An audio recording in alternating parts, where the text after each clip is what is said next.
This video clip is about American life in the 17th century, from 1607 to 1692.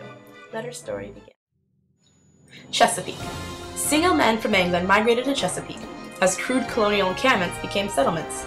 There came to be 59,000 people in Virginia, which is the most populous colony, and 30,000 in Maryland, which was the third, behind Massachusetts. This is surprising because diseases such as malaria and the like killed off most of the people who moved there. Some didn't even see their 20th birthday, and it was truly a feat to live past 50. There were very few families in this region because the majority of the people died, and surviving men outnumbered women 6 to 1. The land was profitable in tobacco. It was said that farmers would start growing tobacco to sell before they grew corn to eat. Indentured servants came to the region as a result of the need for cheap labor. 3/4 of the population there were servants. The poor folk in Virginia were becoming restless at the lack of land and pay. Virginia's governor, William Berkeley, stated, "How miserable is that man that governs a people where 6 parts of 7 are poor, indebted, disconnected, and armed." Bacon's Rebellion broke out in 1676, led by Nathaniel Bacon, who had thousands of followers. They were angry at Berkeley's policy towards Indians, who favored them for the fur trade, and fell upon them, killing, plundering, and pilfering. They even drove Berkeley from Jamestown and lit the Capitol on fire. This led to a reconsideration of a new labor force, and their eyes fell upon Africa. In all, about 10 million Africans were uprooted from their home and brought to America, where only about 400,000 actually survived the trip. At first, slaves were very hard to afford and weren't in high demand, but come the late 1680s, they became popular. The reason? In 1698, the Royal African Company lost its monopoly on carrying slaves to the colonies.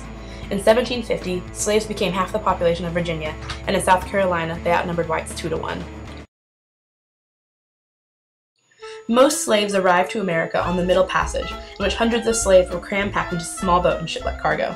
Death rates were as high as 20%. Slave codes were established in 1662, taking away every right imaginable from slaves. It created a vast gap in the social structure of the South. Wealthy planters were at the top, then small farmers, landless whites, and indentured servants, and slaves were at the very bottom. New England had clean water, nice temperatures, was disease-free and everything. It even added 10 years to the settlers' lifespans. It was very family-oriented, so population grew quickly. The New England colony was centered entirely around religion and education.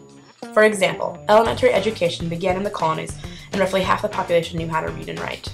The first colleges appeared in 1693, called William and Mary. Wanting more members, the Halfway Covenant was created by troubled ministers in 1662. It allowed partial membership, basically, weakening the distinction between the elect and others. And no one could forget about the Salem witch trials in Massachusetts, 1692. A hysterical witch hunt led by adolescent girls led to the deaths of 19 people who were hanged, and 1 person pressed to death. It ended when the governor's wife was accused, and he put an end to the trials. The reason that the Puritans located themselves in New England and farmers in the Chesapeake was because of the soil. The soil in New England was rocky, which was too difficult to try and create much farmland on. In the South, it was much more agricultural friendly to large plantations with black slaves. And that is the end of American life in the 17th century.